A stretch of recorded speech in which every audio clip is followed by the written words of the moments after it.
Hello friends, ये question है आपका ई श्रम पोर्टल पे।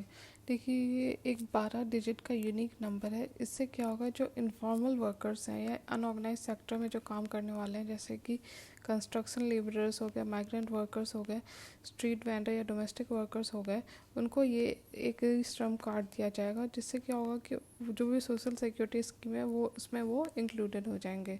तो इसीलिए क्वेश्चन है कि E-Shram portal can become the means for ensuring targeted welfare schemes, जो जिसका एम होगा इनफॉर्मल सेक्टर पे, और further steps are required to truly address the issue of unorganised worker. तो इसमें गवर्नमेंट का एम है कि जो 38 करोड़ अनऑर्गेनाइज्ड वर्कर हैं उनको इंक्लूड किया जाए। ई श्रम या टारगेटेड वेलफेयर स्कीम जो है वो लेबर लॉज के परव्यू के अनुसार लाया गया है। इस पोर्टल पे ये जो अनऑर्गेनाइज्ड वर्कर है वो रजिस्टर कर सकता है, और जो सोशल सिक्योरिटी बेनिफिट्स हैं जैसे कि इंश्योरेंस कवर हो गया, maternity benefits, pension, educational benefits, provident fund benefit और हाउसिंग स्कीम्स बेनिफिट पा सकते हैं। ये जो नंबर है ये वैलिड होगा पूरे कंट्री में, और इससे क्या होगा कि जो वर्कर या माइग्रेंट वर्कर्स हैं उनको स्पेशली बेनिफिट करेगा। और साथ में जो सेंटर के पास एक डाटाबेस हो जाएगा कि कितने वर्कर्स अनऑर्गेनाइज सेक्टर में हैं और किस किस सेक्शन में काम करते हैं।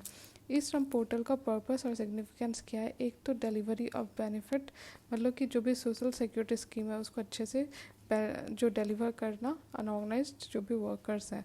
दूसरा कि मेंटेन करना database of workers in organise sector. जैसा मैंने कहा कि गवर्नमेंट के पास एक डाटा होगी, क्लैरिटी होगी कि उनकी पॉलिसीज़ में क्या चेंजेस लाना चाहिए in relation to this labour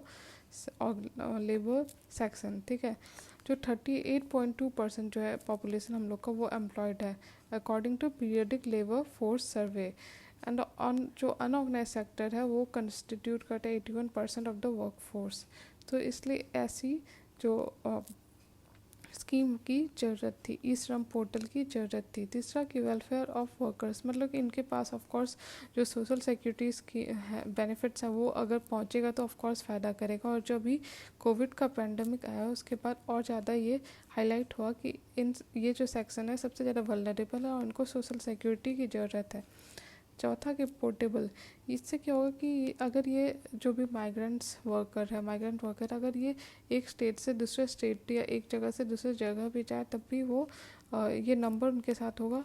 ये पोर्टेबल है और इसलिए जॉब चेंज हो या स्टेट चेंज हो दोनों केस में ये कंटिन्यू कर सकते हैं। ठीक है, इश्यूज जो है जो इनको एड्रेस किया जाना चाहिए, एक तो centre of India trade union ने कहा है कि अरेंजमेंट फॉर ऑफलाइन रजिस्ट्रेशन जो है वो भी ज़रूरत है, क्योंकि बहुत सारे लोग ऐसे हैं कि जिनको ना आइडिया है, ना अवेयरनेस है और ना ही उनके पास इतना स्किल है, टेक्निकल स्किल है कि वो खुद को रजिस्टर कर सके। तो ऑफलाइन रजिस्ट्रेशन की ज़रूरत है। दूसरा कि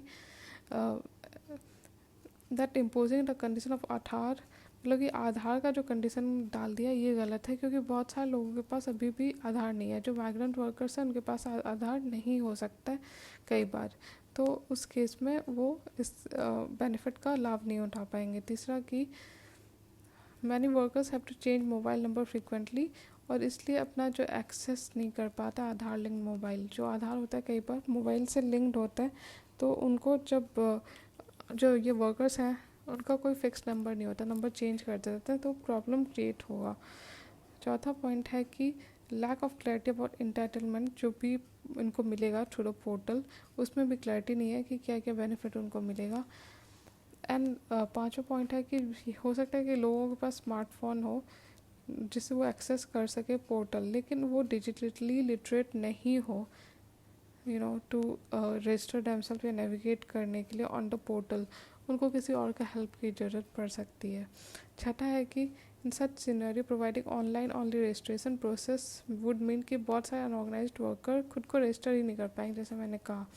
तो वे फॉरवर्ड क्या है, एक तो मल्टीपल फॉर्म ऑफ आईडीज़ को अलाउ करना चाहिए कि वो जो आधार लिंकेज है वो मैंडेटरी नहीं करना चाहिए। दूसरा है कि allow the latest numbers to be used, मतलब कि जो माइग्रेंट वर्कर अगर उनका फ़ोन नंबर चेंज हो तो वो अपना फ़ोन मतलब जो रजिस्टर्ड नंबर है वो भी चेंज कर सके इजीली। तीसरा कि ऑफलाइन रजिस्ट्रेशन अलाउ करना, जो ऐसे सेक्शन है जो कि डिजिटली इलिटरेट हैं उनके लिए। चौथा कि इंक्रीज़ करना है ईज़ ऑफ रजिस्ट्रेशन, मतलब कि उन्हें किसी और पे डिपेंडेंस ना रहना पड़े। डोर टू डोर कैंपेन होना चाहिए, लोकल और इवेंट्स ऑर्गेनाइज करके उन जो वर्कर्स हैं उनको हेल्प करना चाहिए। वैल्यू एडिशन में आप लिखोगे कि registration of workers under portal जो है ये कोऑर्डिनेट किया जाएगा by labour ministry, state government, trade union और CSCs, ठीक है। और जो वर्कर है वो रजिस्टर कर सकते हैं कैसे, तो अपना आधार कार्ड नंबर यूज़ करके और बैंक अकाउंट डिटेल देके। तो इस तरह से हमने समझा, ठीक है, ये पोर्टल के बारे में, श्रम पोर्टल, ई श्रम पोर्टल, ठीक है। तो इसके साथ एक आंसर कंप्लीट हुआ। Thank you.